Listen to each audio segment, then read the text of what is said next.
There are increasing calls on Capitol Hill to ban lawmakers from trading individual stocks, with some members of the House calling the practice a conflict of interest. While most New York lawmakers do not own individual stocks, there are some who have large portfolios. New York and Washington reporter Kevin Frey has been taking a closer look at where they have invested that money.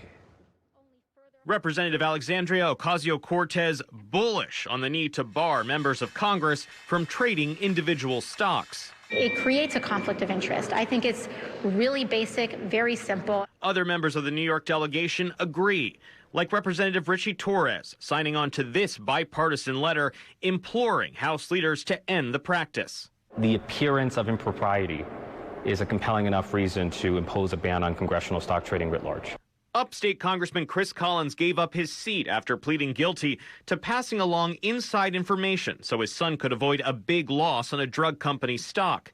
But the push for new restrictions gained steam after North Carolina Senator Richard Burr sold stock in early 2020 following briefings on the emerging threat posed by the coronavirus. The DOJ did not pursue criminal charges, but Burr lost his spot atop the Intelligence Committee. So what stocks do New Yorkers on Capitol Hill own?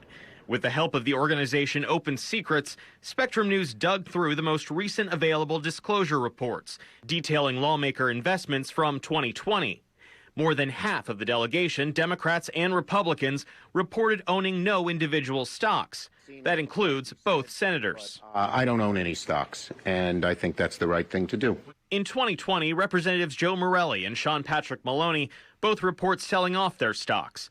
Maloney had inherited his as part of an IRA after his mom died.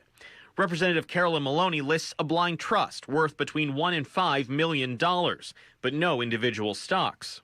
And in her disclosure, Queens Democrat Grace Meng lists several stocks, including Johnson & Johnson and Intel, as owned by her husband.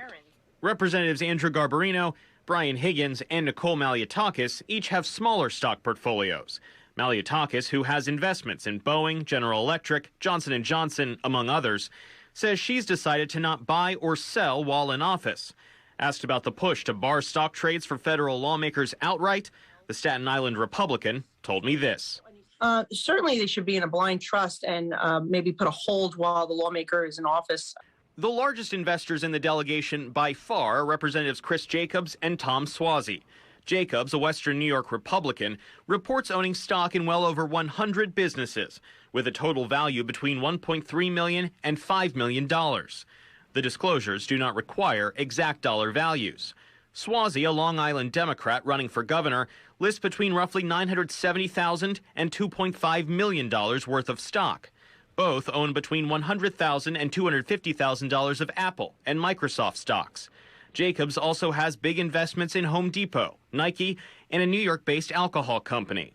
United Rentals and the tech company NVIDIA round out Suozzi's largest holdings. Meanwhile, Suozzi says a financial advisor handles his portfolio, though he tells me he does have some knowledge about what he owns. I make no decisions on what stocks I buy or sell. On Capitol Hill, some are proposing banning lawmakers and their spouses from buying and selling and forcing them to put any holdings in blind trusts.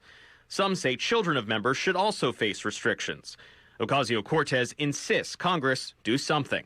Let's start right away, as soon as we can, in at least preventing actual members of Congress from holding and trading individual stock, and then we can build on that.